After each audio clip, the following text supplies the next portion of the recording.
There are a lot fewer two-parent families. What's worth more, $1 today or $1 tomorrow? Almost nobody gets out of love alive. Prisoners' rights is out of sight, out of mind. Is your brain on God? You ain't ready to There are discussions how as they thought black families have to have them. What's worth more, $1 today or $1 tomorrow? What's worth more, $1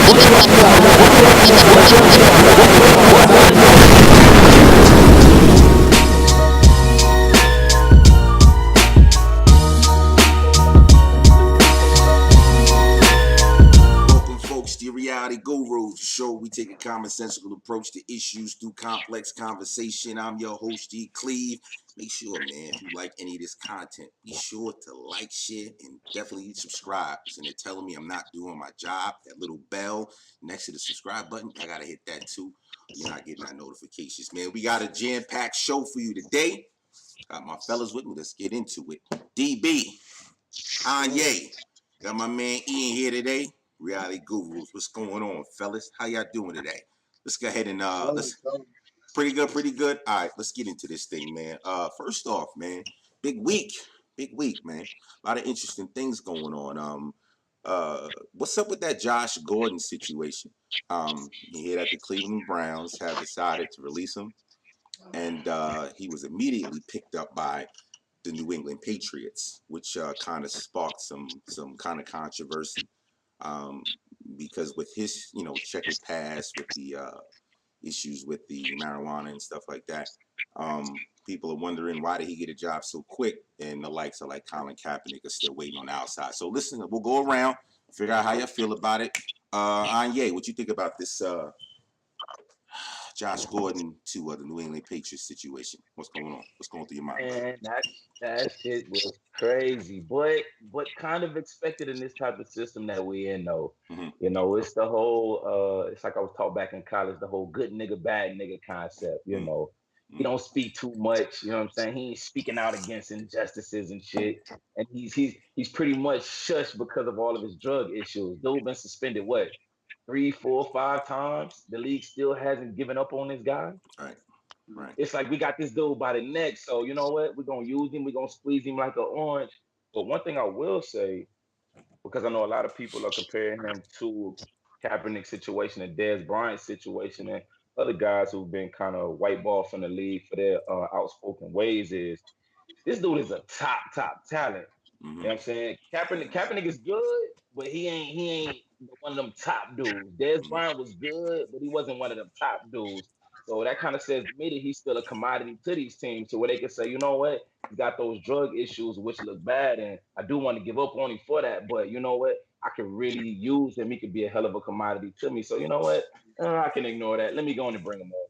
All right, so you kind of feel like control mechanism. All right, well, what you think, Ian? How you feel about this Josh Gordon situation?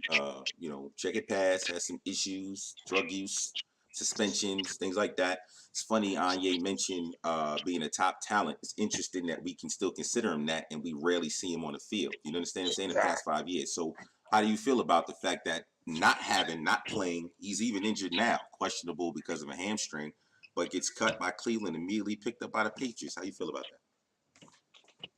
Well, I'll first say I haven't really followed the situation. I don't really know too much about the guy. I don't know what position he plays. I've never seen him play. I don't really watch the NFL too much. Mm-hmm. But it's definitely a system that's built around, like you said, good niggas and startups, right?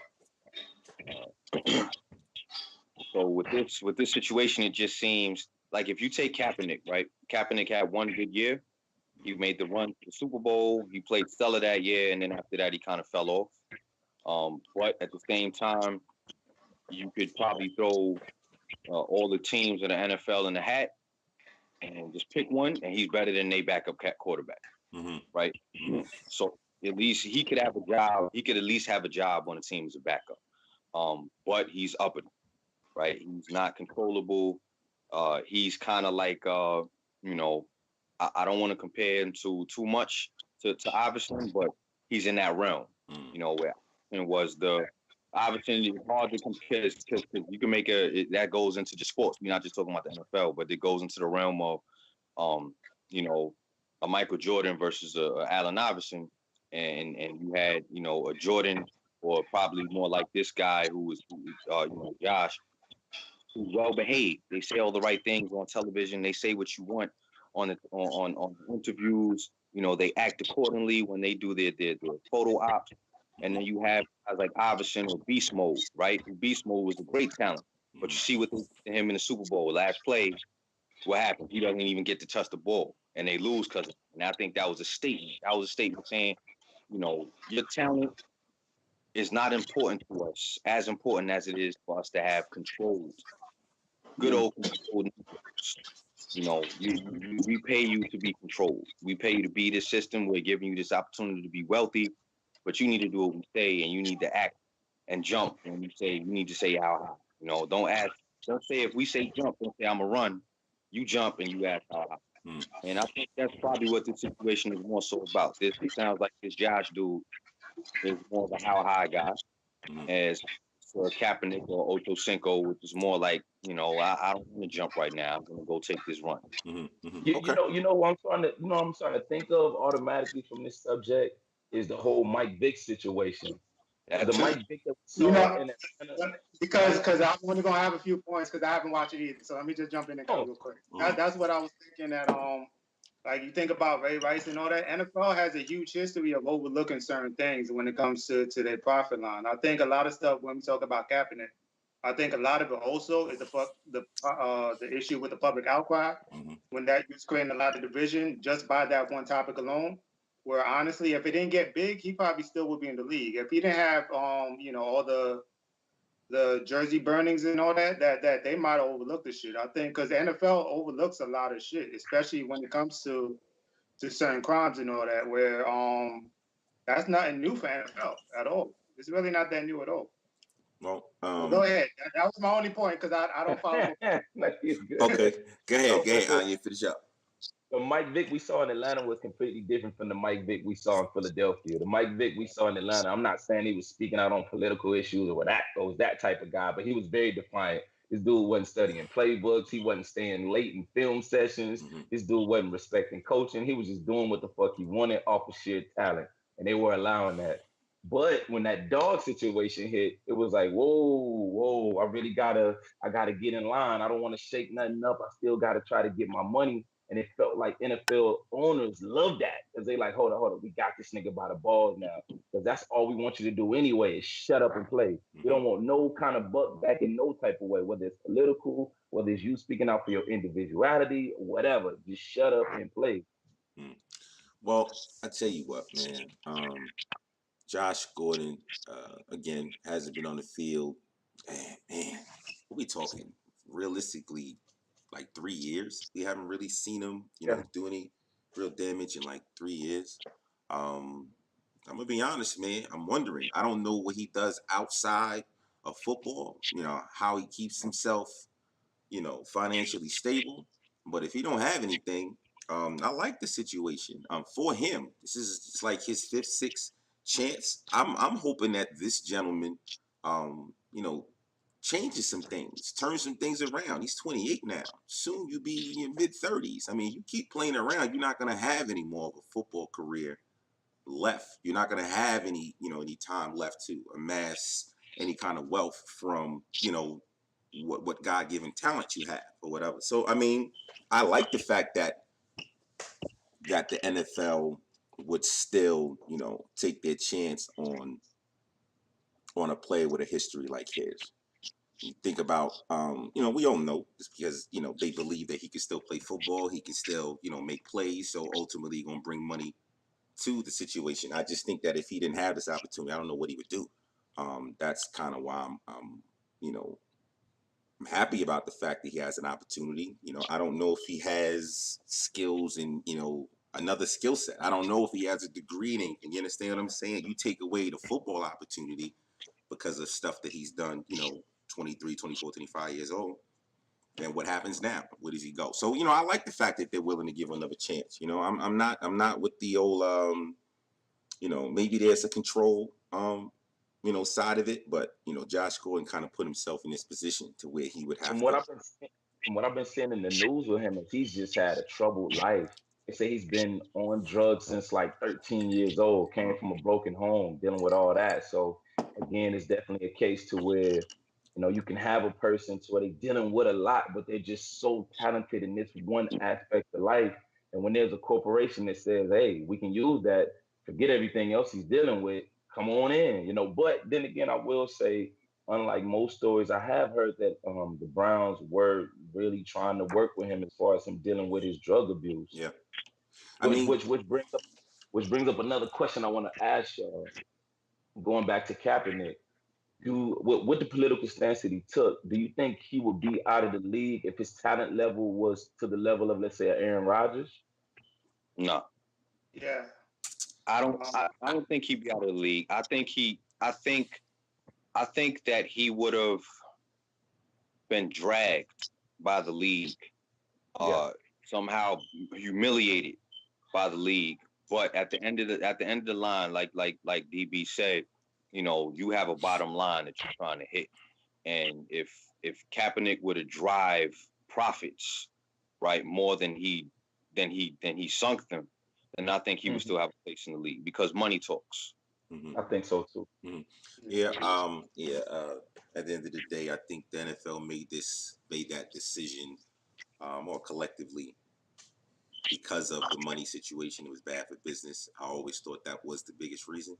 Um, so But I agree. I think that and not to say that he wasn't a good quarterback, but you're talking about No, no, elite. not You're at all. talking about elite. You're talking about a Tom Brady, Aaron Rodgers, like that. At that point, from what we have seen, that wasn't him. So I can kind of see why NFL coaches, what am I talking about?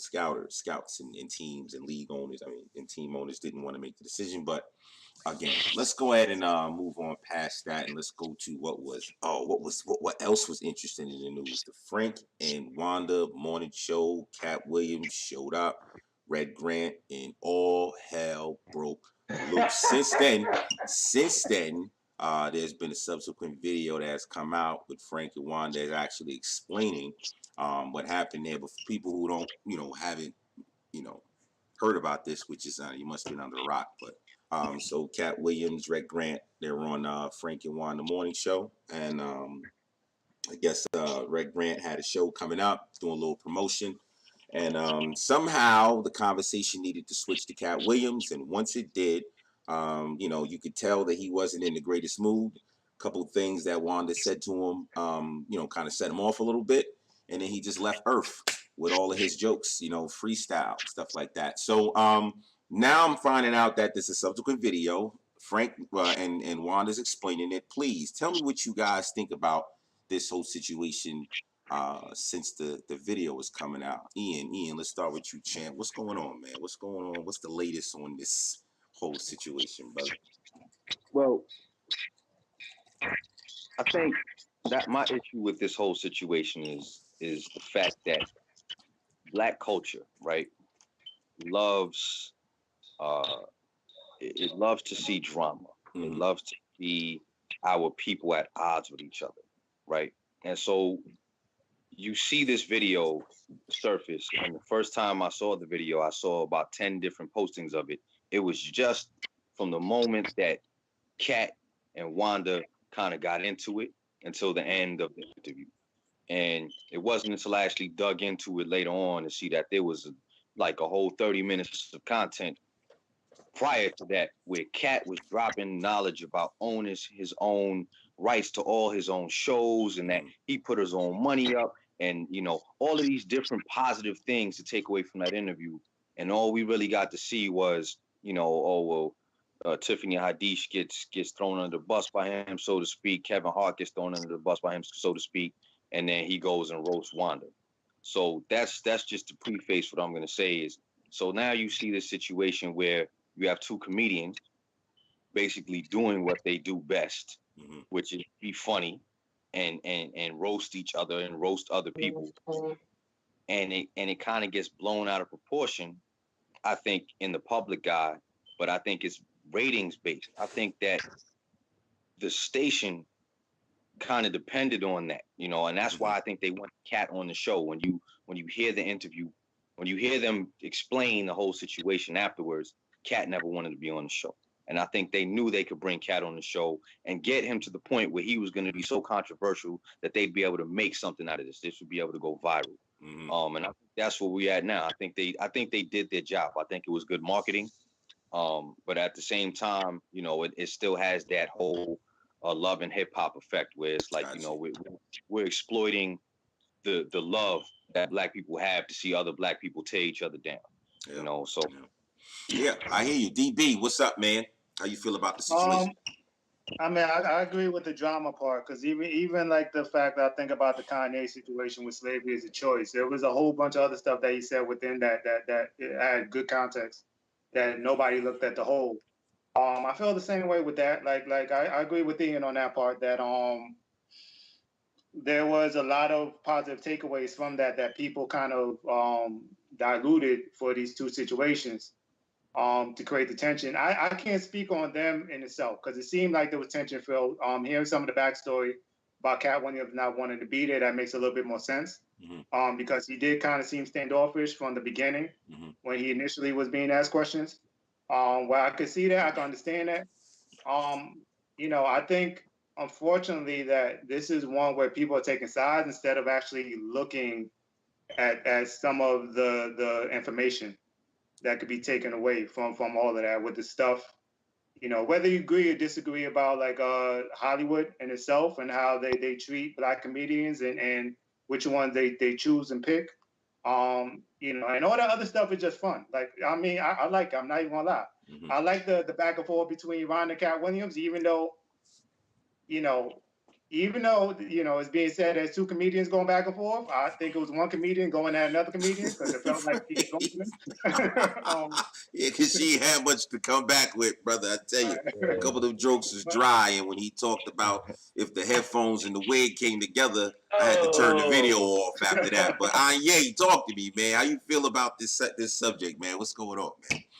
Man, she took a big time L, man. She shouldn't even be telling people that she's a comedian, man. It's what comedians do. When you get in that boxing ring, you gotta duke it out, or don't step your ass in that boxing ring. As simple as that. Right. I mean, there was so many different things that we could pull from this interview. I just didn't like. Okay, going back to the portion that Ian was talking about with dealing with when he was dealing with Hollywood and dealing with contracts and whatnot. I just didn't like that people was like, oh, Katt Williams is a hater. He's being a hater. Why is he bringing up these other people in Hollywood? He's being a hater, which made me start to think, like, do we throw out that word too loosely in this generation? Can a person even give honest criticism? Can a person give a critique? Can a person give their opinion without it being hate? And then going to the whole Wanda side of it all with the second interview, I feel like it was the classic role of just that woman playing the victim. We saw the first video. We saw what happened. We got an explanation in the second video, everything, behind the scenes and the things that was going on. Frank was saying that multiple times he was trying to stop the taping, which I kind of find that hard to believe, because that was some good filming and that was good for ratings, but she was trying to play victim, man. You threw your hands in the fire, man. Deal with it, man. Come on, man. Well, interesting thing is I didn't even know, because and sorry viewers, I'm not familiar with the Frank and Wanda show. I'm up here in the North. Apparently that's an Atlanta-based, radio show or something like that. All right, so I didn't know about it. So I didn't know that she was a comedian. So initially when I saw the video, I stopped, even though it was kind of, fucked up to see. I was laughing. I say fucked up to see in the sense I don't like to see, that type of interaction between Black men and Black women, especially in the view like that. That's not what I really like to see. But I gotta be honest, man. The jokes was funny. And then when I found out she was a comedian, that's when I took it back a bit. I said, oh, you should have known better. You should have known better. You should have known better. I didn't see the second video. How did she play the victim now? What is it that she said that makes you feel like she was playing the victim? Because that's interesting. To be a comedian, how are you a victim if another comedian is hitting you with jokes? This is fair game here. What was she saying, fellas?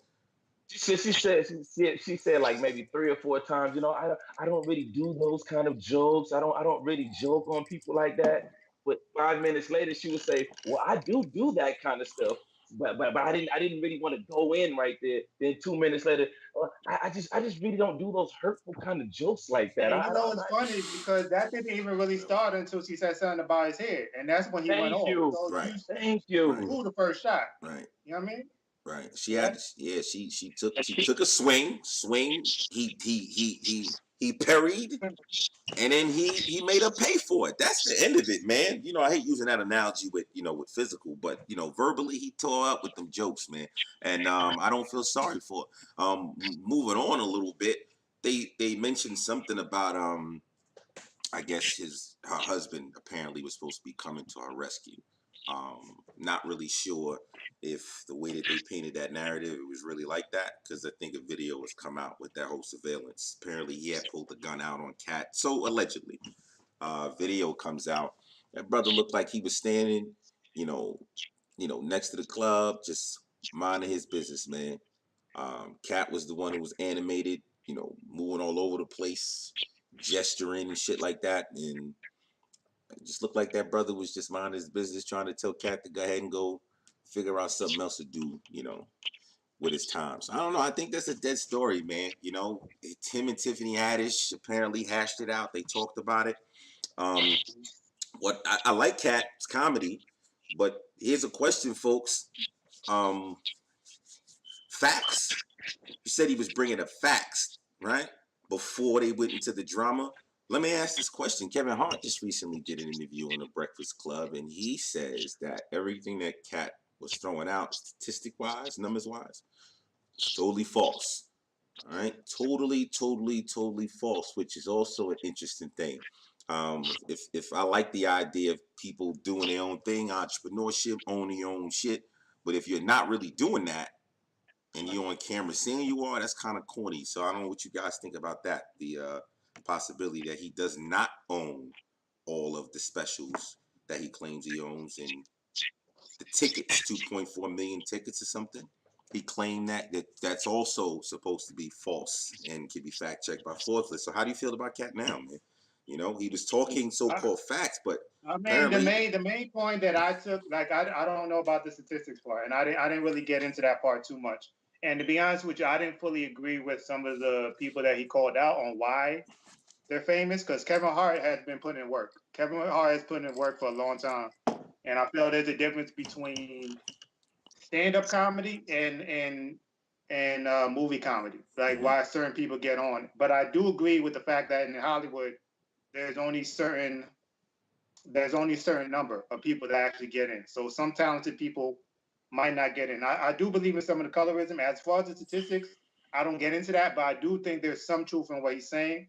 I don't know about that personal shit with the statistics and all them, because I don't know about that field. I heard the same thing with you about his statistics being off, his numbers being off, especially when he mentioned about ticket sales and the amount of ticket sales equates to how much Netflix offers you when you do a special. I heard people kind of going against that. I think Charlemagne was one of them. So I think that probably is deeper investigation, but that's where I'm at with it. I do believe in that one part. I bring up the reason I bring up the numbers and why I think it's important is because if people are saying he's a hater, right? Okay, so then what would be the basis of his hate? If he's lying about his numbers, Kevin Hart's numbers are legitimate. You see him in Forbes every year. If he's lying about his numbers, maybe it's because there may be a little bit of jealousy about what's going on the other side of the table over there. What I found out from the Kevin Hart interview was that the comedy game ain't no different than a lot of other games out there. So you go out as an individual, you make your name, you get some young comedians, young talent that you keep in a stable under you, and as you ascend, they ascend, right? I didn't realize that it was that deep. You got, I don't know, for lack of a better word, cliques or teams or whatever. Kevin Hart has Tiffany Haddish in his camp.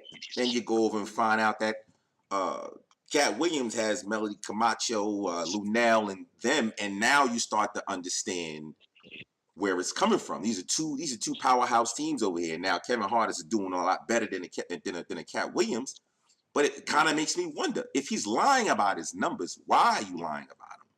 Why are you lying about him? People feel like this is hatred, this is jealousy.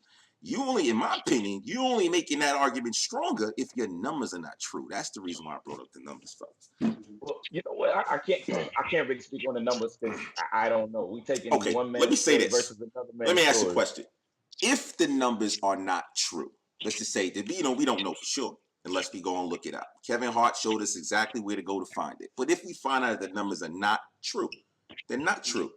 What would that suggest to you? Like I said, to me, it suggests that a man would lie about some shit like that, because he's feeling threatened by something else or someone else. Do you guys agree with that? I think that's an interesting concept in itself because I think about like a few years back, Mike Epps was doing the same thing about Kevin Hart. Same thing. I mean, well, there might be a little bit of jealousy to a point, like because Katt Williams was on that road to stardom until he had his issues and fell off. The same thing with Mike Epps. You think about the Friday movies, where I don't know where the career went. They still relevant to a certain point, but they're not Kevin Hart relevant. Right. So right. you got to wonder if there is a little bit of that when they're talking about specific other comedians. What you talk about crabs in a barrel, though, right? Because that's really what. If you are in Hollywood, if you are in comedy, if you are in acting, whatever it is, you are a crab in a barrel. If you are a black actor or comedian, you are a crab in a barrel. And you got to think Kevin Hart, right, didn't come onto the scene until roughly around the time they destroyed Dave Chappelle.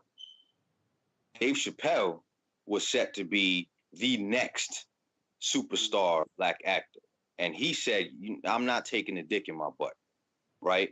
As a matter of fact, y'all are fucking with me so bad, I got to leave the country. And we can talk about the breakdown of black male comedians, Martin Lawrence, right? Richard Pryor, Paul Mooney even talked about, how they would fuck with him. And so it's no secret that there's a certain caliber of comedian that makes it, like Steve Harvey, right? Coon of the Year, versus Dave Chappelle, who says, I'm still a man, right? I'm going to keep my manhood intact. I'm going to allow myself to die with dignity, right? So Katt Williams had a breakdown. People say he was crazy. He's on drugs. Look at the stuff he's talking about. They fucking with me. They got people following me. They don't want to give me this. They don't want to do that for me. But you hear this reoccurring theme over and over and over again, of comedians who are not willing to play ball. This goes back to the whole NFL thing. It's a black thing, right? Good nigga, bad nigga again. Good nigga, bad nigga. I don't want to play ball with you. I want to play by my own rules. I don't want to take this dick in my butt for the rest of my life. Can I please just remain with my manhood intact? And they say, no, we're going to make you crazy. We're going to make you seem as if you are completely unhinged. And that's what happens. So that's what happened with Katt Williams. Now, whether or not the numbers are true or not, I don't know. We haven't looked into it. I bet that they're probably not. I think Katt Williams probably broke down and is not fully recovered from that breakdown, right? And I think he's living in the world post-Hollywood, post knowing what the real deal is, and he's trying to navigate that situation without completely losing himself again. I think Kevin Hart is walking around with a dildo in his ass, right? Because that's where his career is. That's where his career. You don't get to be at that place right there without taking some form of white penis in you. That's just that's just the way it works. And it's not like we making this up. You hear stories about this all the time. You hear failed actors or even ones who have made it, and they don't just have to be black, but especially the black ones, the black comedians, the black actors and actresses who say, you want to make it in this business, you got to take this. You got to do it. You got to be a part of this system. Otherwise, they're going to chew you up and spit you out and make sure that you never work again. So I think Katt Williams is rebelling against that. And it's definitely hatred. I hate it too. You know what I'm saying? And I would hate the man who would allow himself to walk around with the dildo in his butt when I said, you know what I'm saying? And you getting paid for that. And I'm a real man, or I feel like I'm a real man and I'm not getting paid for it. Ian, I'm with you on that, but difference that I'm seeing with that interview with Kevin Hart, I wasn't seeing a guy that was just that. I can't put him in that Steve Harvey realm because a lot of what I heard and a lot of Okay, because a lot of what I heard in that interview as well was independency, create your own, get off your motherfucking ass and do the work. That a lot of these guys out here are not putting in the work. Then when they see somebody putting in the work, and let's use Kevin Hart for instance, he's becoming independent with it. Maybe he did take a little dildo up the butt, but he's becoming independent with it.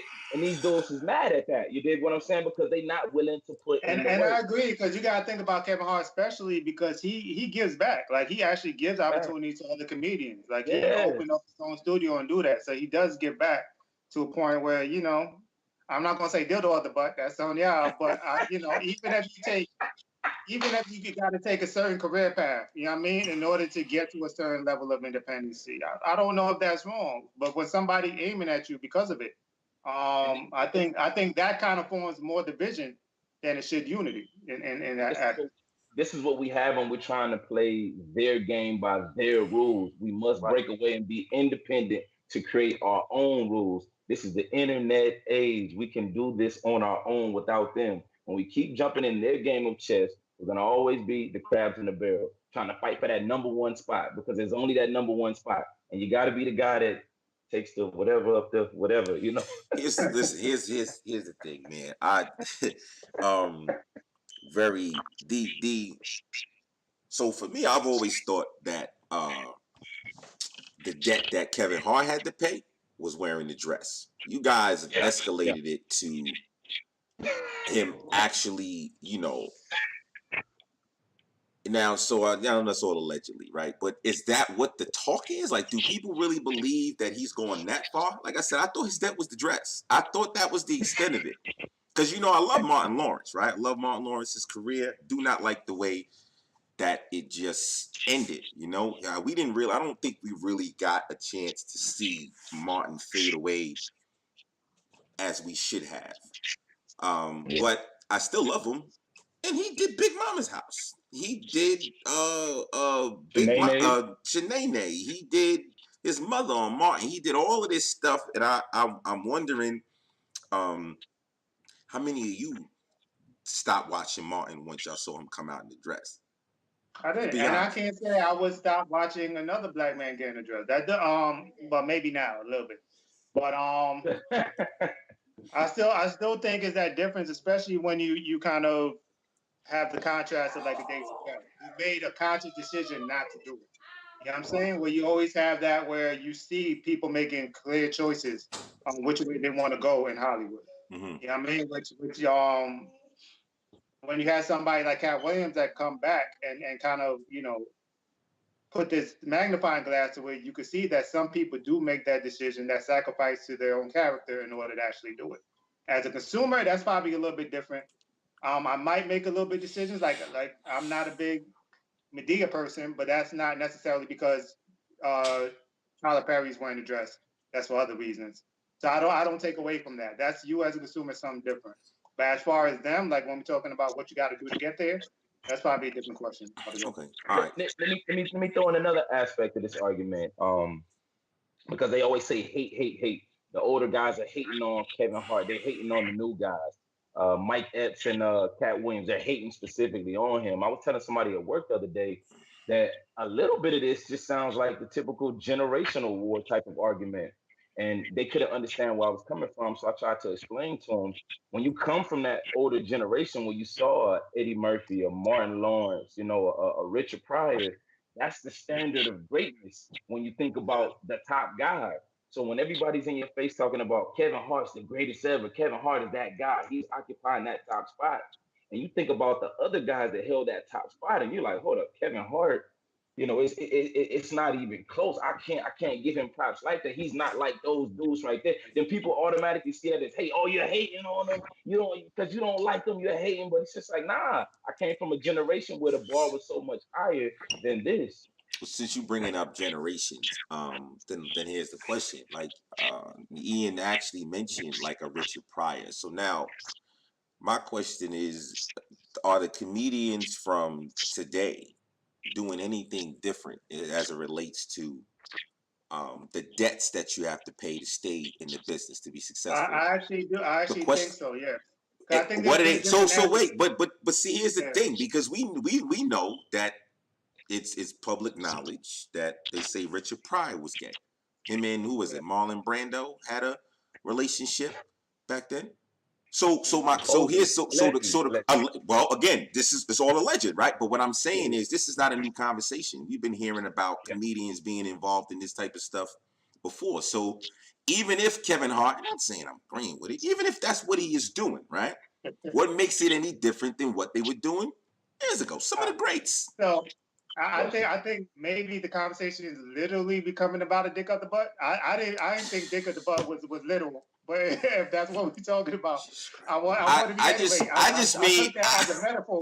I just mean like, you know, compromising in some sort of a way just to stay relevant. I know. I mean, when we're talking about Hollywood, it's the same. But like I said, it's a matter of now we have people who are going against the grain a little bit. Now you have your Dave Chappelle's. Now you have your Katt Williams, supposedly. Hopefully, anyway. Mm-hmm. You know, that you see that there's other avenues. The thing is, we're not the same as back then when Richard Pryor and them was coming up, when you only had a few avenues to get into Hollywood.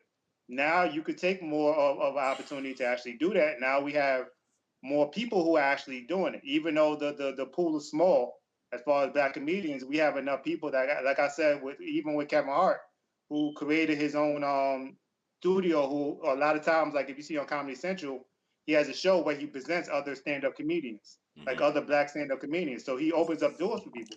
So now you do have different avenues to go instead of the same route that Bill Cosby, the same route that Richard Pryor and all them had to go back then.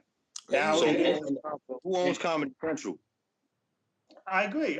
But at the same time, you got to understand he's giving them the opportunity. Like, I don't know the What's he giving them the opportunity to do, though? That's the question. Is because my issue is, all right, so you have comedians now that you see on Facebook, and they is solely social media comedians, and they do shows, right? They don't have specials on Netflix yet. I think they might eventually, but they're not on Comedy Central, right? They're not on any of the major networks, and they're funny, right? But their content is 100% owned, mastered, cut, edited, so on and so forth by them on YouTube or Instagram, whatever the case is. Right. To me, that's the way to the freedom, right? The black comedic freedom, or Hollywood, or whatever the case is. As long as you operate within that system, right? Comedy Central or whatever other comedy outlets we have that are owned by Hollywood, right? By the networks, you're going to take a certain level of, you're going to take it. You have to. That's how the system is set up. My point is overall is about the exposure. I mean, I understand about the money and everything, but if you can get yourself to a chance of exposure to get yourself to that independency where you don't need it, I mean, it's the awareness in itself is a tool. You know what I mean? Like, I agree that there is something about with taking that money, but the fact is, if they're on the internet and they have, internet being a vast place where only a few people going to see you, the more exposure you get to bring people to your stuff, I think is beneficial to you.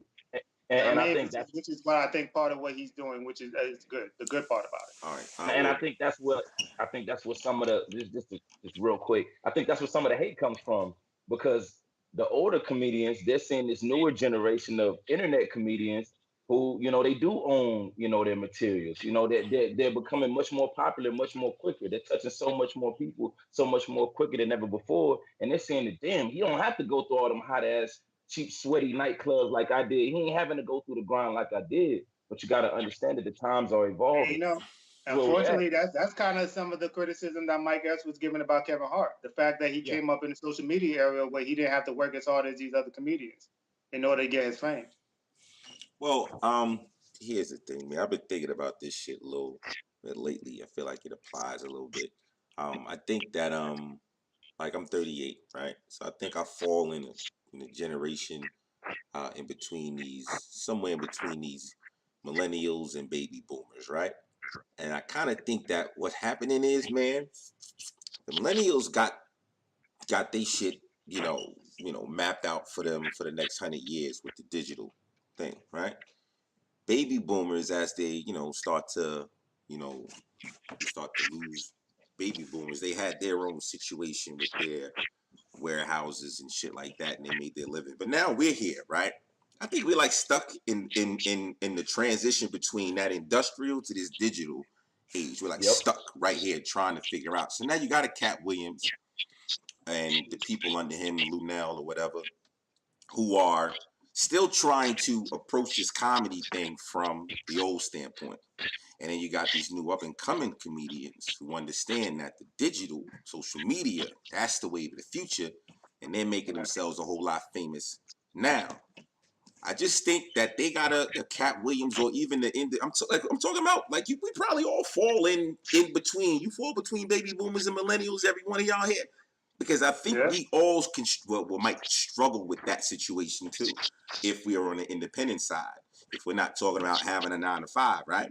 And you're on the independent side, how are you gonna make your money? Which platform, which vehicle? Are you gonna take the old strategy or are you gonna take the new strategy? I think that's more of what it is. And once Katt Williams and the comedians under him kind of figure out how to take advantage of the social media stuff, I think they'll be a little bit better. But we ain't gonna waste too much more time on this because we got the situation down in Texas. That officer Amber Geiger, if I'm not mistaken, came home and actually walked into the wrong apartment and shot a brother, man, dead, cold blood. And police chief, it's a black woman.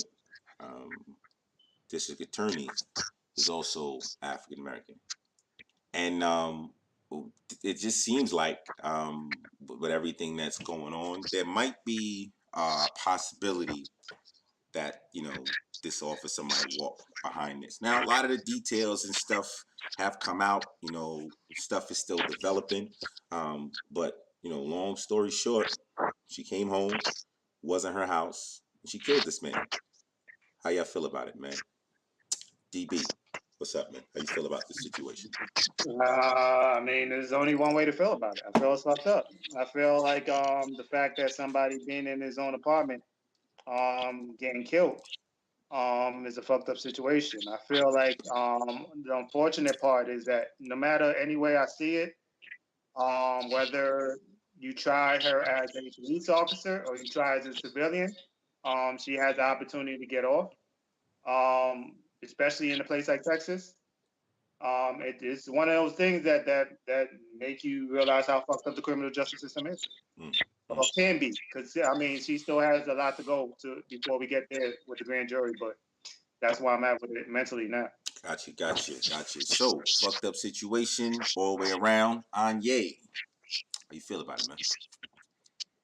Man, as a black man in America, I got to take that typical stance of she's probably going to get off. Let's go on and expect that she's probably going to get off, but there is a likely chance that they do make an example out of her. Maybe there are certain type of cases to it. They even look at it and say, hey, you know what? This motherfucker was stupid right here. We can't let this motherfucker get off. So let's kind of make it look like that. We kind of give a fuck a little bit of the fucking time. So I don't know. This story is just all around the place with the information that's coming out. So I'm just trying to see through it all. Yeah, so stories changed a couple times, man. Initially when, I didn't realize it wasn't my apartment.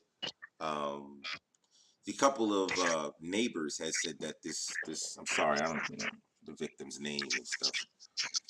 But they say, I forget his first name. Botham. Botham. Yeah, rest in peace. He used to leave a red runner or a little carpet in front of his door. So they, people who live there, residents, are saying it was impossible for her in a sober state to come home and assume that this was her house because that thing was there. So, just the details changed. The next thing you know, the door was ajar. And that's what happened. That's how she got in. I just think there's a lot of inconsistencies in the story, and then that's kind of what makes me feel like she's not going to get off. We had a conversation, you and I, Ian, off air about the use of force continuum, and as far as my experience with law enforcement, The use of force continuum, it never gave me the impression that the use of force continuum would be used to, hold on. The use of force continuum wouldn't be used to kind of get me off. It would actually be used to convict me. And you disagree. So let's get into that, man. Why do you feel that the use of force continuum is used to protect as opposed to convict law enforcement? So I think the use of force continuum as it stands by itself would be an amazing tool to keep officers in check if the justice system was not completely tainted and polluted with a certain level of bias towards law enforcement, right? The use of force continuum as it stands alone does protect victims of unreasonable and unjustly used force. But when you mix that into the fact that the justice system is extremely biased, right, when it comes to criminality and how it relates and pertains to law enforcement, then the use of force continuum can be used very easily by law enforcement to create situations in which they can murder or kill or maim people and be protected by it, right? So, and I illustrate this with this Amber Geiger case is because if she were not a police officer, right, I don't think that, and I'm pretty sure they're going to use this use of force continuum in the case because she is a police officer, even though she's off duty, even though she wasn't carrying out any of her duties at the time. This was just her walking into the wrong apartment and shooting somebody who lived in the apartment, right? And who knows the circumstances behind that. But as it stands, she was not acting in the capacity of a law enforcement officer. She was just acting in the capacity of a citizen. Right? Can I ask a question? Because one of the things I was reading a couple of days ago was I guess the Dallas District Attorney was actually saying that she might not be tried as an officer, she might be tried as a civilian for those same reasons. But the thing about Texas is that you have your stand your ground law, which basically is pretty much almost the same thing to the point where you could do it as an actual threat or a perceived threat. And in Dallas or Texas in itself, you could do that just for property. You could use deadly force just if somebody's breaking in or for any property issue. All right, I wanna be sure we stick on the use of force continuum there. So just to respond to that comment, because I heard it was questions as to why she wasn't fired, right? Why she's not fired, she's still on the job, and the police chief stated that she didn't want to taint the criminal investigation. Some kind of a, I don't say loophole, but some kind of a technicality could come into play if she was apparently fired before they played out the criminal side of this stuff. So apparently she's kind of staying out of it. For me, I want to keep the use of force continuum here because I think this is the key to this particular case. Whether she was acting as a officer or not, if I was a prosecution, you don't turn it off. I'd say you don't turn it off. As in my experience, and Ian, let me ask you a question. When you step out of off duty, I mean, do your senses come down, or are you still as keen, still as focused about what's going on in your surroundings, you know, when you're off duty and when you're on? Let's be honest about it. Okay, so my thing is, this is the reason why, as far as her being in off-duty capacity, I don't feel like a prosecution should be nervous about that, because they can always go to, listen, you're law enforcement, you're trained more than the average individual who's carrying a firearm. All right, even though everybody, you know, in certain states, everybody can carry as long as they have a permit. You have been put through specific specialized training to understand, you know, the responsibility that comes along with this, you know. So I wouldn't be afraid as a prosecution. But I mean, for each, I guess that the idea of a perceived threat is still there, regardless of whichever one you use. What perceived threat? Especially when you're talking about a man being in his own apartment. Now, again, off cam, we discussed about articulation and explaining what it is that happens in an incident inside your report, right? I understand that, you know, if you're good with words, you can articulate in a manner that the reader can suggest, oh my God, yeah, that was a good idea. But again, use of force continuum comes into play. I don't give a shit what story you create. I don't care how you word it. If it doesn't fall in line with the guidelines of the use of force continuum, it's bullshit. And I don't understand how prosecutors allow for situations like this when the evidence is clear, just go by the wayside. These people who should be punished in some sort of way, they don't get punished. Use of force continuum, folks. Use of force continuum. I think when you bring the prosecutor into it, maybe that's a bigger question as well, for the fact that prosecutors work with police a lot. It gives them reason not to try the case as hard as they should. Right. I mean, which goes back to the criminal justice system in itself. That's my whole point, is that, so when you look at this particular situation, you see it being primed, right, for what's to come. You see the original arrest affidavit, and that's completely different from the second one, right? The original one just has her showing up at the door. Allegedly, I think the door's closed. She's not sure it's her apartment, and she's attempting to get in. She can't gain entry, and then somewhere between that and him being shot, whatever happens, right? Then the second one comes out, and it's the door was ajar. She gives him lawful commands. That's very articulately stated in this report, is she gave him lawful commands, right? Now, if you're acting in the capacity of a citizen, you can't give lawful commands, right? You can give lawful commands if you're acting in the capacity of a police officer, of a law enforcement officer, but not as a citizen. I can't give another person a lawful command, right? To stop, to sit, whatever the case is, turn around. I can't say that to a person if I'm not a law enforcement officer and call it a lawful command. But those words are very carefully chosen. So what you're seeing now, especially with the judge signing a narcotics warrant for the victim's house, right? Signing a warrant to search for narcotics in the victim's house and them coming up with some, right? So you're starting to see this picture being painted. The circus starts, right? This picture being painted of, okay, when we get this finally to court, because I think there probably will be an indictment, but let's see if we can even avoid that, right? But if it does get there, we're going to paint this picture of Botham as a drug abuser, right? Somebody who was a weed smoker, right? Because they couldn't find too much on this guy. He doesn't have a criminal record, right?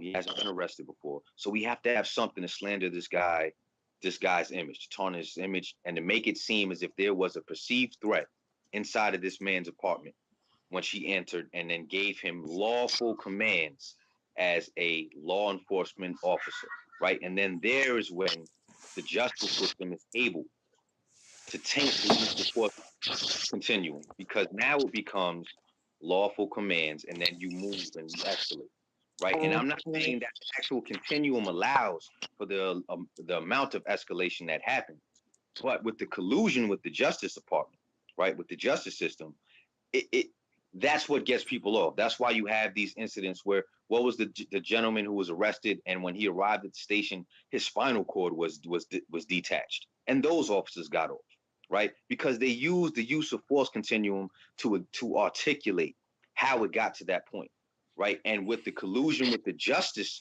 Department, with the justice system, with the prosecution, right? Because I agree with you, prosecution is not doing their job, but it's on purpose. It's not incompetence. It's not incompetence. It's on purpose. There's a reason, right? Because you as a law enforcement officer, if you feel like, yo, I don't rock with my prosecution, I don't rock with my DA. My DA is putting my people, he putting my brother under the jail, right? Then you have an issue. So you got to keep a certain relationship, right, as law enforcement with your prosecutor, with the DA, with all of that. You have to keep that relationship healthy. Otherwise, the system doesn't work. And that's what I was talking about when you was talking about offline. You know, we'll get deeper into that. But that's my whole point about the prosecution. Instead of it not being competent, it's actually doing its job very well when it comes to law enforcement. Here we go. I'll touch on, again, just I bring up the continuum once again, because, again, as far as I understand, my experience, that shit answers everything. Let's even talk about the lawful commands you mentioned. That's all fine and good. Now, the victim is dead. He can't say, one way or another, whether she gave him a lawful command or not. But it don't fucking matter. Listen to what I'm saying. She walks in that apartment and says, "Police, get down or I'ma shoot you." And he don't get down. She cannot shoot him. You understand? This is the part that I'm trying to stress with the continuum. Once you get to deadly force, now the burden of proof is on you. I'm talking about the officer. Once you get to deadly force, you need to make sure that from verbal commands to deadly force, that you did everything you were supposed to do in the middle, and if you didn't, you are wrong. This is what I don't understand. It's clear cut, gentlemen. The use of force continuum is clear cut. I don't give a fuck what law enforcement agency, what barracks, or whatever you come from. The use of force continuum is clear. It may differ from law enforcement agency to law enforcement agency, but it is what it is. It is what it is. And I would like to see the use of force continuum for down there in Dallas. Now I want somewhere in it to show me that if I tell you as a law enforcement officer to get out and you don't, that I could just shoot you and get away with it. It's not gonna fucking happen. No use of force continuum. I'm confident. I ain't even seen every one of them, but I'm confident to say that no use of force continuum in this country will allow for a law enforcement officer to shoot somebody dead just because they didn't get down from a lawful command. It wasn't no knife. It wasn't no gun. With no threat at all. For the fact that he was just black in his own apartment standing there. And later on you find out he had some weed in there. Use of force continuum, fellas. If the prosecution, I don't think anybody's disagreeing with that point. But here's the problem though. Here's the thing. So if that's the case, if the use of force continuum is clear cut and there should be no way that we're having this conversation, right? If the problem is that the prosecution is not incompetent, they're just not doing their job. Nobody's disputing that point too. I think what Ian was saying is that there's a difference between them just being bad at their job and them intentionally being bad. Right. So if they're doing it and they're conscious of it, the problem lies with the residents, the motherfuckers who are voting, allowing these people to stay in position. That's the problem. We can't just say that the system is all fucked up, right? But we continue to vote these people, allow them to stay in position. Where's the outcry? But Where's the the funny thing? Last time I actually went to vote for my local elections, there was basically all the judges were pretty much unchallenged. They didn't have anybody against them. Like that part of the system is not focused on as much when we talk about these bigger politicians. I'm not even talking about the judge necessarily. I'm talking about the prosecutors. I'm talking about the cats who were supposed to make the judge and the jury understand that this is what's going on. Because it's a game in there. As much as law is written out in books, right? Doesn't make a difference how much about the law you know if you step into a courtroom and you can't execute. There's plenty of basketball players who have the fundamentals. But what separates them from superstars is how you execute all your little extra moves, when you get into a courtroom, if you ain't got that in your arsenal, then you're gonna lose.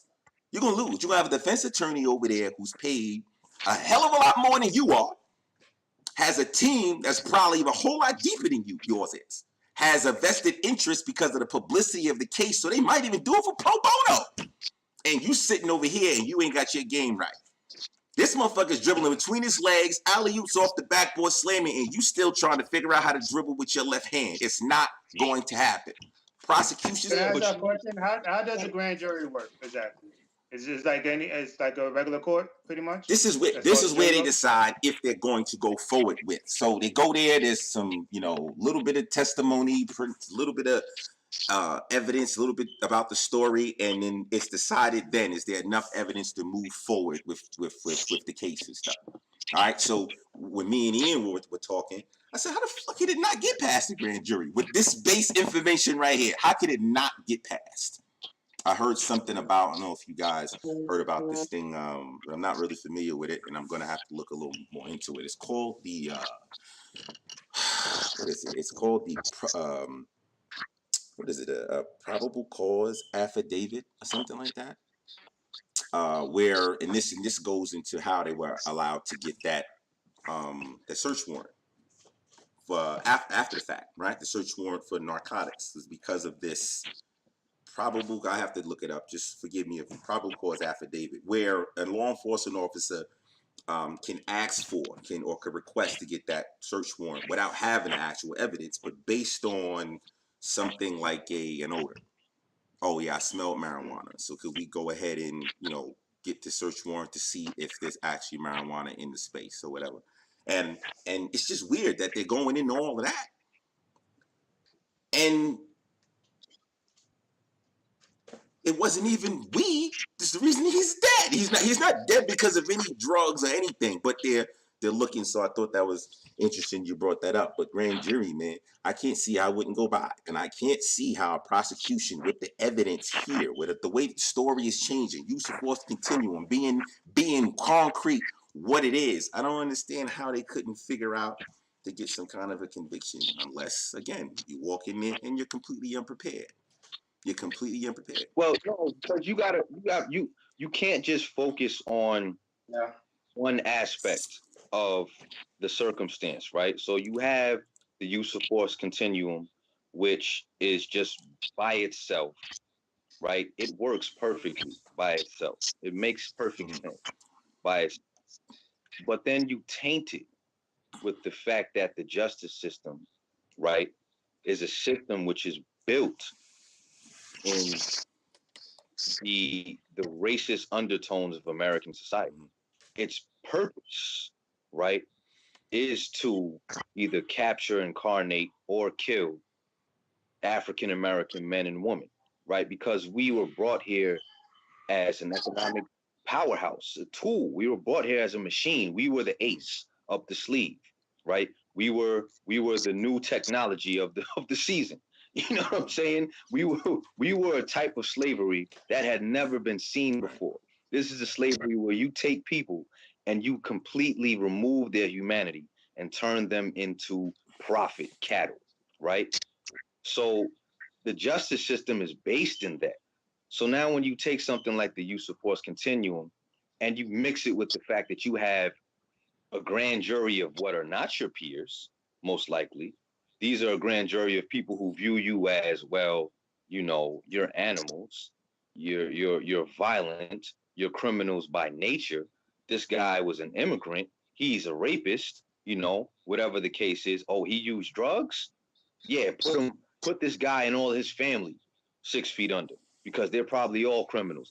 That's the peers that you're dealing with, right? So when I talk about the use of force continuum, I mix it into the situation with all of that. Now, if it wasn't any of that other stuff going on, right? If we lived in Star Trek world, where everyone loves each other and all conflicts are, on Earth are settled by just sitting down and talking at a round table, and there's been no violence in 100 years, that's different, but we're not there yet. We don't live in that society. So now when you add that use of force continuum into the fact, let me touch on the use of force continuum and how it can be used to create this kind of situation where when you add in those other factors, if an officer says, hey, you guys standing in front of his apartment, you stand up, right? Stand up. I need to see your hands. Now he's behind his fence. He's on his private property. He doesn't really have to stand up. He's not obligated legally to stand up just because he's been given a lawful command to stand up. And he's on his private property, he's not breaking any laws, right? So the man refuses to stand up. The use of force continuum dictates that because the law enforcement officer might have a lawful reason for this man to stand up. Maybe he fits a description, right? Maybe something has come out and this guy, somebody just shot someone. This guy is wearing the same exact outfit, right? Wearing the same exact outfit, looks exactly the same, skin tone, height, build, weight, whatever the case is.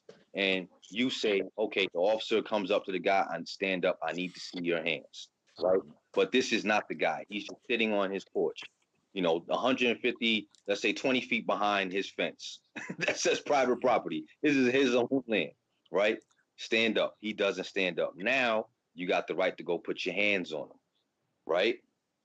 You have the right to go put your hands on him because you are legally able to put your hands on him because he has now not complied with your lawful command, and you have a right to give him that lawful command because of because of this lookout, right? Now you can put your hands on him. Let's say he comes out of his property to come talk to you, right? And because I don't want to get into going on his private property. He comes out and you give him another command. You say, all right, now, put your hands up, turn around. I need to see your hands because you want to make sure he's not on. He says, no, I want to talk to you also. I'm not showing you anything. I'm not showing you any IDs, anything like that. I just want to talk to you. I don't know what's going on. And you say, put your hands up, turn around, don't face me, put your hands up. I need to see your hands, turn around. He doesn't do it. Now you can go hands on. And then from there, it can escalate to the point of deadly force, depending on what the situations are, right? But the problem is, as an officer, you prompted that whole situation to take place. Now, you might have had a reason to, but then we start getting into the schematics of the human mind, right? An officer who's afraid all the time versus an officer who's confident in that he can do his job properly without having to shoot everybody. And so that's where it's like the use of force continuum by itself, it's perfect. I think it's perfect, right? But when you add the human aspect to it, it becomes extremely flawed. When you add all of the racist undertones of United States society and the fact that we have so many officers out there that are scared to death because of their training is showing them, video after video after video after video of these savages. You're going to deal with savages. So the unknown becomes a savage. You're not policing your own people. So now you get into the use of force continuum, and now you probably will escalate something using that use of force continuum beyond what it needed to be because your mentality is all messed up. So I'm not saying that the use of force continuum in this case will solely be the reason for got their fault. What I'm saying is that generally, because of the human aspect, it allows officers a loophole to be able to murder people, right? And then the prosecution comes in, and it's in their best interest if that use of force continuum was slightly followed, right? Maybe not to the T, but you can, the defense can kind of make this picture of it was followed, right? It's step A to step D, this was followed. And the prosecution is in their best interest to say, all right, let's not push too hard on this one because that's a slippery slope. Right? If we start holding officers so accountable to their job, then our prosecution, our numbers start to dip a little bit because now officers become afraid to bring certain cases. They become afraid to do certain stops or whatever the case is. So the whole system, man, the whole thing is skewed, and that's what I'm talking about with this case. Like you said, you start talking about the probable cause, right? Arrest warrant, right? But for why? Just because the guy's dead already. So we're not going to try him on anything, right? He's already dead. He's been victimized already. So now you're starting to paint this picture, and all of that comes into play. And that's my whole point about the prosecution is that they have very high success rates when it comes to the other side of the fence. If Botham Jean broke into Amber Geiger, accidentally walked into Amber Geiger's apartment and shot her, right? As a black man who's not an officer, just a civilian, walking in, he's armed, rightfully armed, because it's Texas. He has a concealed carry permit or whatever. He walks into her apartment. He's in jail right now, awaiting trial. The indictment already happened. He already lost his job. And the prosecution is going to convict him of 400 counts of murder in the first degree. You see what I'm saying? The prosecution is not going to sleep on his job there. They're going to be LeBron James, Michael Jordan, Allen Iverson, Aaron Rodgers, all of them mixed into one in that courtroom. But then when you flip the side and it's an officer in that courtroom, all of a sudden we bring in our B game. That doesn't make sense. It's something else going on there, and that's all I'm saying. Well, again, I hate to beat the shit out of this dead horse, but even if I go back to the example you brought up with the gentleman on his property and cop approaching him, right? Use of force continuum applies and protects him in that situation as well. First off, any intelligent law enforcement officer in a situation. But see, this is the okay. So when did it become that law enforcement? Let me not say law enforcement. When did it become that the criminal element, so to speak, right?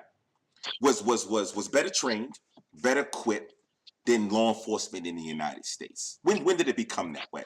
For as far as I'm concerned, it's not that way. Law enforcement is better trained, better equipped than the criminal element. Do y'all agree or y'all disagree with that in this country? I mean, I don't think it's a matter It of is, training, though. but I think they it's a matter of listen. when you get into but no, because when you get into the field and you have that human factor, like you said, you have a point where it is your temperament in those situations. It's a matter of when you feel like you're being challenged. If you're scared of that person in front of you, you're probably more quicker to pull Okay. that trigger than you're supposed to. You know what I mean? Law force continuum or not. Like it's basically or use of force continuum, sorry. That you're probably going to act That's out fine. And then you go to jail. And then you go to jail. They are better trained than the criminals, but that training doesn't matter in that specific situation because that person is acting off of instinct. They're both acting off of instinct. So even if the other person has trained, but they have the opportunity to use force legally more than the other one does. What I'm saying, even if they have more opportunity, at least prove themselves. I bring up the training because when I says any intelligent law enforcement, and I guess the nation, people should expect that the law enforcement officers in this country are intelligent, right? I'm just talking about the expectation. But see, we're not talking about what they aren't. I want to talk about what they're supposed to be, because then. But we can't deal with that though, man. We can't deal with what's supposed to be. We got to deal with. We got to deal with what is. Here's the reason, right? Here's the reason why I start with what it's supposed to be. Because if you're not clear on what law enforcement's role is, how can you critique it in any way? You got to know what the role is, what their role is specifically in this country before you can critique anything that they're doing. So, an intelligent. I don't believe that. How do you? If you don't know, hold on, DB. Wait, let me form the question. How, if you do not understand someone's job, how do you critique it if you don't understand it?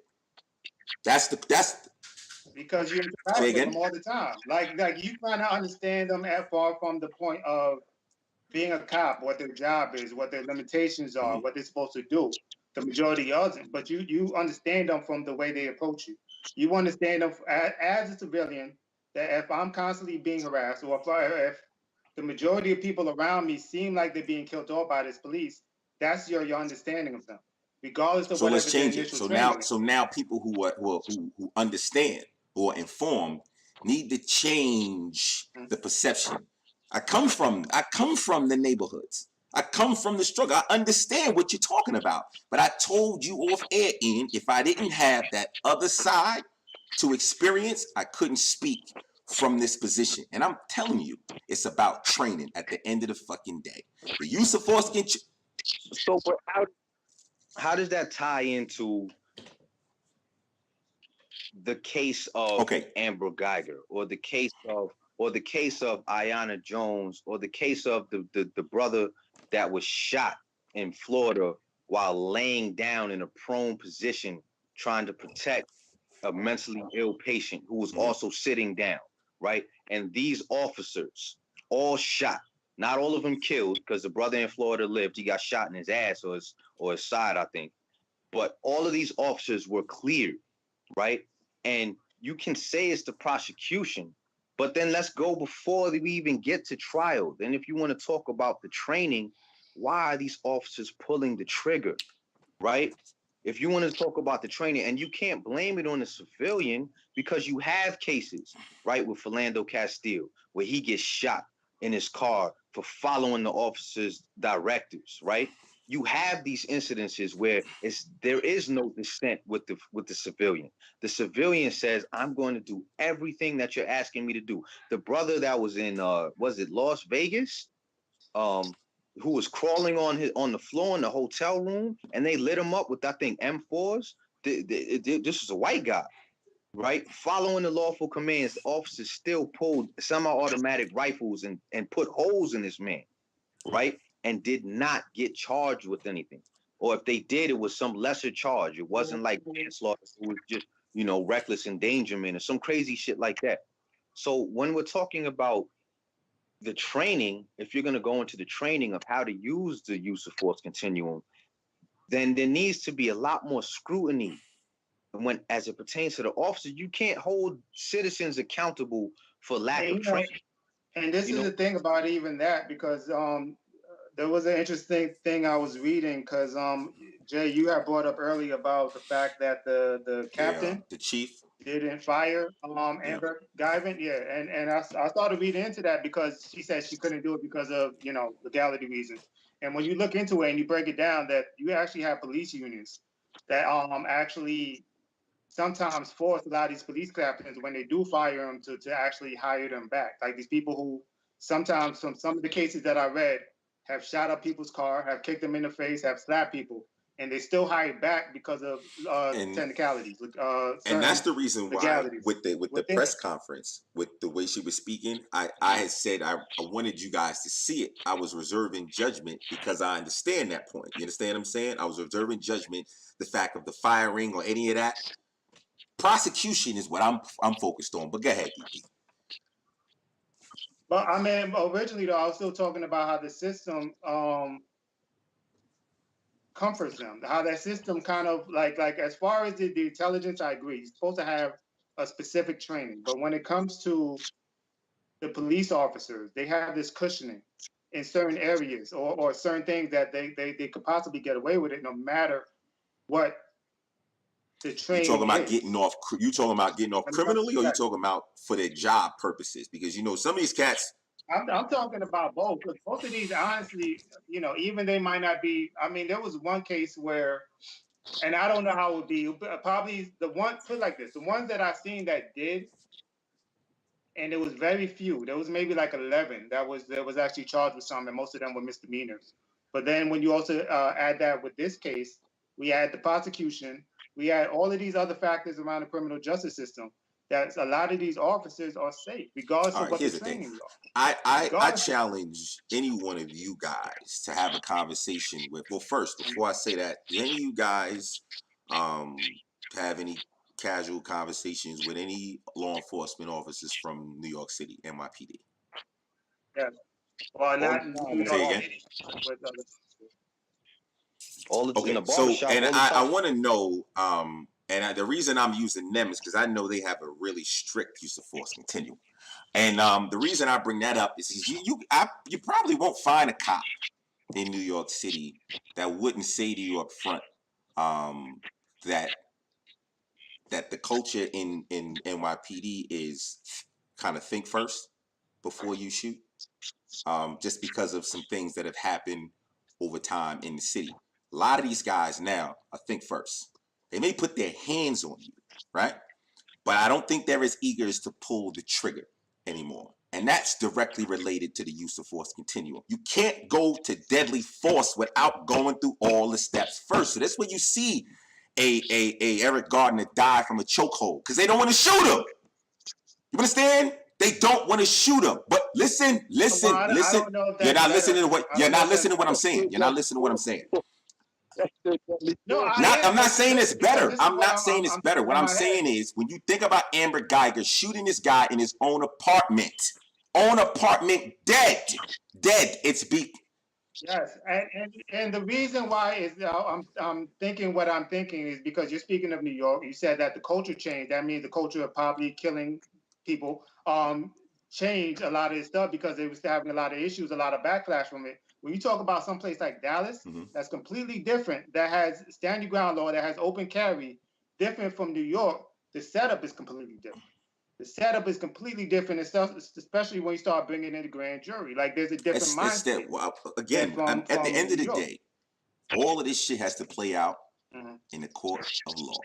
We can talk about all this extra shit outside of court, but at the end of the day, the game is played, the battle is won in the fucking courtroom. That's how the criminal justice system in this country works, and that's why I'm sticking there.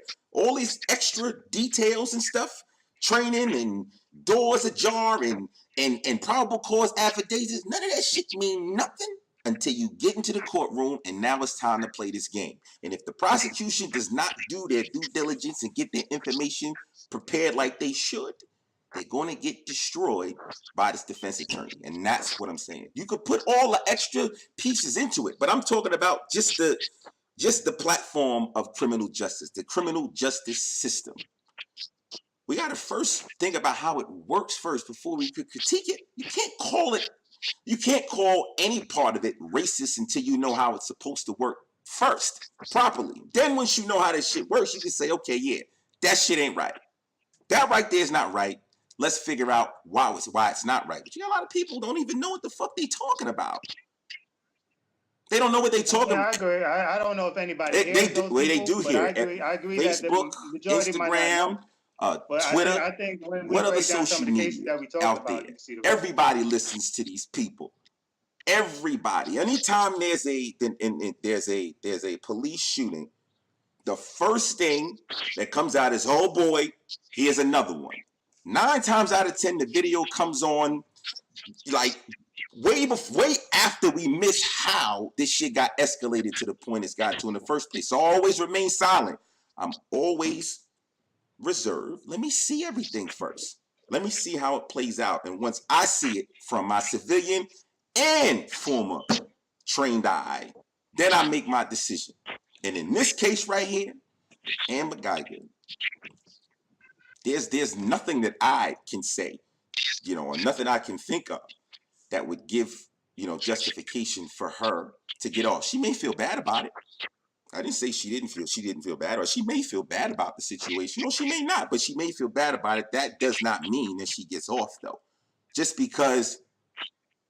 So Jay, can I ask you a question? With both of your eyes, your different visions, how do you feel? It's all dependent on prosecution. I believe it's going to court. It's going to pass the grand jury. I see that already. But once it gets to court, it depends on how the prosecution plays it. I showed you something else. Shout out Dr. Boyce Watkins. A couple of things that he updated us on, just some changes in the story and stuff. Once you start having inconsistencies in your report, it's trouble ahead for a law enforcement officer. It's trouble ahead. If your report is inconsistent, it's trouble. Trouble. And you're expected as law enforcement to make sure this shit is in order. That's why, certain captains or certain individuals who are, real good with the English language peruse these reports before they get put in officially to make sure this shit is in order. Now, if there's consistencies even with that proofreading, and she's not going to get past, and they're not going to get past the grand jury, you guys are crazy. But anyway, go ahead. Did you see the Netflix special called How to Make a Murderer? Making a Murderer? No, I did not. Something I need to check out. You definitely should check this out, all right? Because this just happens to deal with the white man who is basically turned into what it seems like he's made to be a murderer by the justice system. One way or the other, they were going to get their guy, and they wanted this guy, and they put him in jail. They couldn't get him first under one thing, so they created a situation which it seemed like you really can't tell because we're not there. But if you watch the special, because it's a true story, it's like a documentary of how all of this went down. The way that the justice system, the local PD, and the investigative team and the DA was able to operate right locally, basically is they had a free-for-all to do whatever the hell they want. And when you're talking about Texas, that's one of those states where, they execute more people. Texas executes more people than I think four or five different foreign nations do in 5 years. They execute more people in 1 year. You know what I'm saying? So we talking about a very law enforcement, prosecutory heavy state in Texas, right? So we're talking about Texas. We're not talking about New York or Virginia, which are not too much different, but we're talking about Texas, and we're talking about a locally handled case. It's not federal, not yet, right? Because it's not a federal crime. So we have to look at the fact that law enforcement in most of America, right? Because we're talking about half of the United States voted for a Donald Trump, a grab him by the pussy guy. All Mexicans are rapists. This guy, you know what I'm saying? the half of the United States voted for him, and the half that voted for him, they live in states like Texas and Wyoming and West Virginia and and North Dakota and South Dakota and Idaho, and so the meat of the country, right? That's who we're dealing with here. We're dealing with that type of people. So you can't just say, it's the prosecutor, the team, the DA's job, because who do you think the DA is? You know what I'm saying? These are homegrown. The DA might be a closet KKK member. You know what I'm saying? This is the United States. We don't know. The DA might be a genius, might be a prosecutorial whiz, but when it comes to prosecuting this particular case, right? All of a sudden, it might be a complete retard, and that's the problem with a lot of citizens have with the justice system, is because it seems like over and over again, all of a sudden, the prosecution can't get its job done when it comes to prosecuting officers when they do wrong, right? And it's so sad, because the sad part is we're not even asking for them to be in jail. We just want their jobs taken. Don't let them shoot nobody else, right? Don't put them back on the street so that they can kill another 7-year-old girl or 14-year-old boy. Can we at least get them off the street? All right, they should be in jail. You murdered a 13-year-old boy. You shot a 7-year-old girl in the head while she was asleep. You should get the death penalty for that. I don't even believe in the death penalty, but if you shot a 7-year-old girl in the head, you should be hung. Yeah. You know what I'm saying? But we just want you to lose your job. Just don't be on the street no more, because you a liability. You out here so scared you shooting little kids, right? You out here scared you shooting people in their own apartment. You know what I'm saying? Just get them off the street. That's all we asking for. And the prosecution can't even get that done through the justice system. So it's more than just voting, because the justice system is set up to protect, right? It's to protect those who are supposed to protect and serve. And when they don't protect and serve, it's set up to protect them. Well, I mean, and that's the problem. Listen, that's the main issue. Too bad we couldn't have Ray on this topic, because it wasn't until he started pressing the whole idea of, politics and stuff that I started to realize that a lot of the solutions are rooted in that. So when you say it's not just voting, right? Then you're going to have to give me another solution, because all of this stuff we're talking about, a lot of this is the human element, right? Either incompetence or, you're turning a blind eye, you're not doing your job, for whatever reason. How do you change it?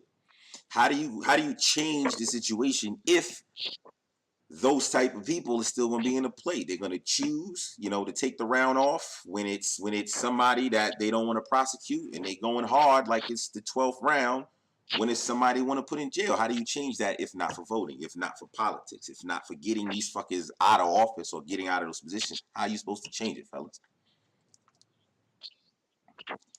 Well, you can't. The problem I have with people who say you got to vote this away is that it wasn't created by voting. No one voted slavery into existence, right? No one voted it out of existence, right? Because it never was ended, right? So the amendment that was so-called supposed to end slavery never ended it. It just amended it. It just changed it. It changed it from one form to another, right? So we're still dealing with that same system. You can't vote it out, because your freedom we didn't vote to give up freedom. It was taken from us, right? So if you want to get freedom back, if you want to get justice back, if you want to get fairness and equality back from a system that forcefully took it from you, then you're talking about forcefully taking it back. And I don't think that's ever going to happen, right? I don't even want that to happen. I think it's better off just to say, hey, I'm not dealing with this no more. This system ain't for me. I'm not going to live in this system no more. If you want to, go ahead. You deal with the system. But for those of us who don't, you have Liberia. A lot of people don't know what Liberia is. Right? But for those of us who don't want to deal with it, you got Liberia. And I knew it was coming too. I knew, and here's the thing, like, he could get away with this shit. He could get away with that. Let me answer real quick. Opposite that, for the ones that do believe in the system, or try to believe in the system, or at least want to change the system. Like, I'm not completely against voting, but voting itself is not going to do it. But you could challenge the law. if you're going to do anything, if you're going to have to create some kind of friction to use, I mean, unfortunately, you're going to have to use the system in order to beat the system, which is the hardest part because the system is not set up for you. But you have to challenge the law. So whether it's the Supreme Court or anything, you have to challenge those inconsistencies. And Now, that's see, not I voting brought up itself. I'm That's stressing the other. voting because I'm thinking about, you mentioned in Texas because of, by virtue of the demographic, you know, there may be some issues when you start talking about in the criminal justice system, the people are in there. So I'm saying in localities like that, if you're not going to participate in your local elections to get some of these people who you feel are sitting on their hands when it's time, to go out there and get a conviction, what are you gonna do then? And I knew Liberia was coming. To me, it's about the Liberia laws. was coming. Yeah. To me, it's about the laws, though. All those things is pretty much how much you allow. Like, even though slavery in itself wasn't voted in, a lot of the laws were changed prior to slavery in order to set up for slavery. The same way after with the supposed abolishment. It's always revolving around the laws because they kind of set the way the demographic moves. So like how we say like the standing ground law, that was set up by NRA. You know what I mean? A lot of those laws and that mentality was set up by NRA. Even the gun culture in itself was set up by them. Even this aspect of the police was set up by different things. So to me, it's a matter of challenging the law, regardless. You got to challenge the law, try to get the law changed. A lot of it is Supreme Court. A lot of it is creating test cases. A lot of it is using these situations that are happening now in order to create these bigger cases where they get into the judicial system where they could be scrutinized and Well, fight. folks, I tell you what, man, a lot of shit today, man. A lot of stuff, man. But what we will take from this is, I mean, we still got work to do. The situation in Texas is still ongoing. Liberia's still out there. And for anybody who can afford to relocate from the United States and hop a flight down to Liberia, more power to you. For those who can't and are going to take the fight here on American soil, I'm right here with you. I'm G Cleve, got my fellas, Ian, Anye DB, Reality Gurus. Take care.